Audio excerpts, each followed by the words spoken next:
Hi friends, welcome to Selvi Ruby channel. இன்றைக்கி வெண்டைக்காய் புளிக்குழம்பு, கூடவே அதுக்கு சைட் டிஷ் பார்த்திங்கன்னா கத்திரிக்காயும் உருளைக்கிழங்கு சேர்த்த சிம்பிள் மசாலா. இது ரொம்பவே டேஸ்ட்டு நல்லாயிருக்கும். வெண்டைக்காய் புளிக்குழம்பு பிடிக்காதவங்களே இருக்க மாட்டோம்னு நினைக்கிறேன். வாங்க இந்த வெண்டைக்காய் புளிக்குழம்பு செய்யறதுக்கு முன்னாடி ஒரு சின்ன டிப்ஸ் மட்டும் பார்த்துட்டு வந்துடலாம். நான் இன்றைக்கி பார்த்திங்கன்னா ஒரு 100 கிராம் அளவுக்கு புளியை எடுத்து நல்லா 1 மணி நேரம் ஊற வச்சுட்டேன். நல்ல சுத்தமான புளியாக வாங்கிட்டோம்னா ரொம்பவே யூஸ் பண்ணுறதுக்கு பார்த்திங்கன்னா நல்லாயிருக்கும். 1-2 கொட்டை இருந்தாலும் பரவாயில்ல. இந்த 100 கிராம் புளியில் நான் 1 லிட்டர் தண்ணி சேர்த்து நல்லா இந்த மாதிரி கரைச்சி எடுத்துகிட்டு வந்திருக்கேங்க. இந்த புளி தண்ணியை நான் சின்ன சின்ன டப்பர்வேர் டம்ளரில் ஊற்றி வச்சுக்கிறேங்க.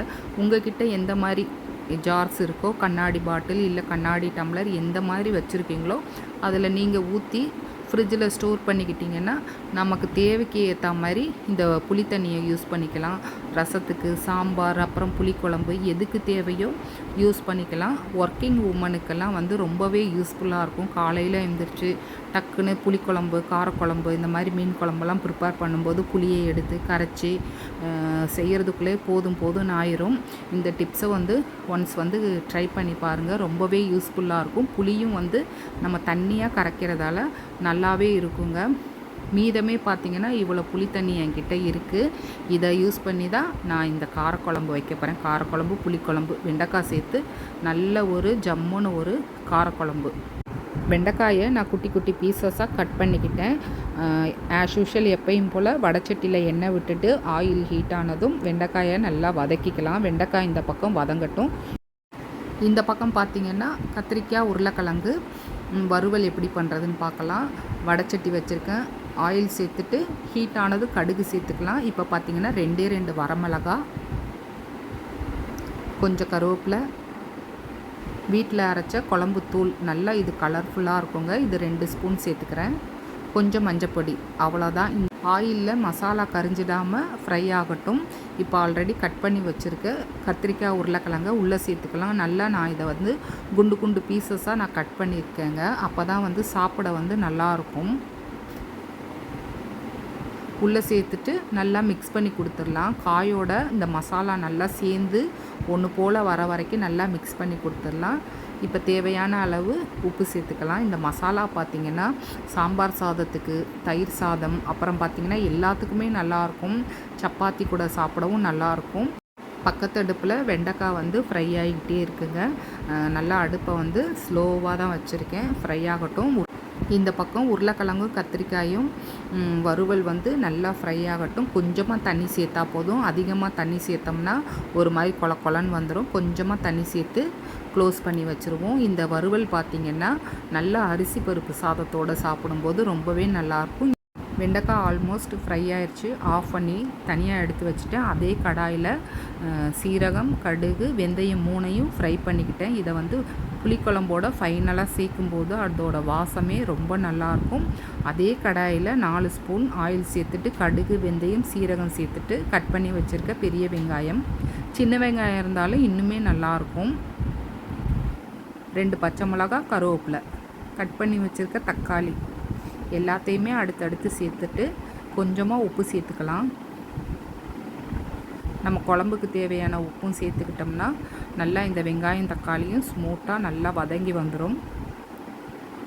அவ்வளோதாங்க. இந்த வெண்டைக்காய் புளிக்குழம்பு டக்குன்னு ஒரு 10-15 நிமிஷத்தில் பண்ணிடலாம். 5 பூண்டு பல்லை நல்லா தட்டி சேர்த்துருக்கேங்க. இந்த மாதிரி சேர்க்கும்போது புளிக்குழம்பு இன்னுமே வாசம் நல்லாயிருக்கும். இப்போ பாருங்கள், உருளைக்கிழங்கும் கத்திரிக்காய் ஃப்ரை இதுவும் ஆல்மோஸ்ட் ரெடி ஆயிடுச்சு. இன்னுமே ஒரு 5 நிமிஷம் இருந்தால் நல்லா இந்த உருளைக்கிழங்கு ரோஸ்ட் ஆகி வரும். அப்படியே நம்ம ஃப்ரை பண்ணி வச்சுருக்க அந்த கடுகு, வெந்தயமெல்லாம் ஆறிக்கிட்டு இருக்குது. அதை மிக்ஸி ஜாரில் சேர்த்து பொடி பண்ணி நம்ம குழம்போட சேர்த்தோம்னா வேலை முடிஞ்சுதுங்க. இந்த உருளைக்கிழங்கு கத்திரிக்காய் வறுவல் தயிர் சாதத்துக்கு ரொம்பவே நல்லாயிருக்கும். அடிக்கிற வெயிலுக்கு இந்த மாதிரி காரக்குழம்பு, புளிக்குழம்பெல்லாம் நம்ம வைக்கும்போது கொஞ்சம் தயிர் சாதம் கலந்துக்கிட்டோம்னா நல்லாயிருக்கும். தயிர் சாதத்துக்கு தான் இந்த கத்திரிக்காய், உருளைக்கிழங்கு நான் வறுவல் பண்ணிக்கிட்டு இருக்கேங்க. காரக்குழம்புக்கு தேவையான மசாலா எல்லாம் சேர்த்துக்கலாம். மஞ்சள் பொடி 2 ஸ்பூன், காரப்பொடி 1 ஸ்பூன், குழம்பு மிளகாய் தூள், அவ்வளோதாங்க இதுக்கு தேவையான மசாலா. இதை நல்லா ஆயிலே நல்லா ஃப்ரை பண்ணி கொடுத்துட்டோம்னா அந்த பச்சை வாசனையெல்லாம் போய் நல்லா கமகமன் வாசனை வரும். இந்த மாதிரி காரக்குழம்பு புளிக்குழம்புலாம் செய்யும்போது வாசம் பார்த்திங்கன்னா நல்லா ஜம்முன்னு வரும். நல்லெண்ணெய் சேர்த்து நல்லா வெந்தயம் சீரகம்லாம் சேர்த்து பண்ணும்போது வாசனையே தனியாக இருக்குங்க. இப்போ குழம்புக்கு தேவையான தண்ணி சேர்த்துக்கலாம். புளி தண்ணியும் சேர்த்துக்கிட்டேன் கூடவே. இப்போ நல்லா மிக்ஸ் பண்ணி கொடுத்துட்டு அப்படியே கொஞ்சம் நேரம் நல்லா கொதிக்கட்டும். குழம்பு நல்லா கொதிச்சாதான் டேஸ்ட்டு நல்லாயிருக்கும். அதுவும் புளிக்குழம்பு காரக்குழம்பெல்லாம் எந்த அளவுக்கு கொதிக்குதோ அப்போ தான் ரொம்ப வாசனையும் நல்லாயிருக்கும், குழம்பும் நல்லாயிருக்கும் டேஸ்ட்டாக. இப்போ கத்திரிக்காய் உருளைக்கிழங்க வேற ஒரு பவுலுக்கு நான் மாற்றிக்கிட்டேங்க. குழம்பு பார்த்திங்கன்னா நல்லா கொதித்து கரெக்டான பக்குவத்தில் இருக்குது. உப்பு மட்டும் பத்தலை, உப்பு சேர்த்துக்கிறேன். உப்பு சேர்த்து நல்லா மிக்ஸ் பண்ணிக்கலாம். இன்னுமே ஒரு 10 நிமிஷம் குழம்பு இருந்தால் டேஸ்ட்டு வந்து நல்லாயிருக்கும். புளிக்குழம்பு காரக்குழம்பெல்லாம் நல்லா கொதிக்க கொதிக்க தான் வாசனையும் நல்லாயிருக்கும், டேஸ்ட்டும் நல்லாயிருக்கும். இப்போ பார்த்திங்கன்னா எனக்கு உப்பு புளிப்பு காரம் எல்லாமே கரெக்டாக இருக்குது. இந்த மாதிரி காரக்குழம்பு வச்சு கூடவே தயிர் சாதமும் கலந்து அதுக்கு சைடிஷ்ஷாக கத்திரிக்காய் உருளைக்கிழங்கு வறுவல் செஞ்சு குழந்தைங்களுக்கு ஸ்கூலுக்கு லஞ்ச் பாக்ஸ் ரெசிபியாகவும் கொடுக்கலாம். கொஞ்சம் புளிக்குழம்பு சாதம், கொஞ்சம் தயிர் சாதம், கூடவே வந்து உருளைக்கிழங்கும் கத்திரிக்காய் வறுவல் சேர்த்து கொடுத்தா குழந்தைங்களும் ரொம்ப விரும்பி சாப்பிடுவாங்க. குழந்தைங்க மட்டும் இல்லைங்க, வீட்டில் உள்ள பெரியவங்களும் ரொம்பவே விரும்பி சாப்பிடுவாங்க.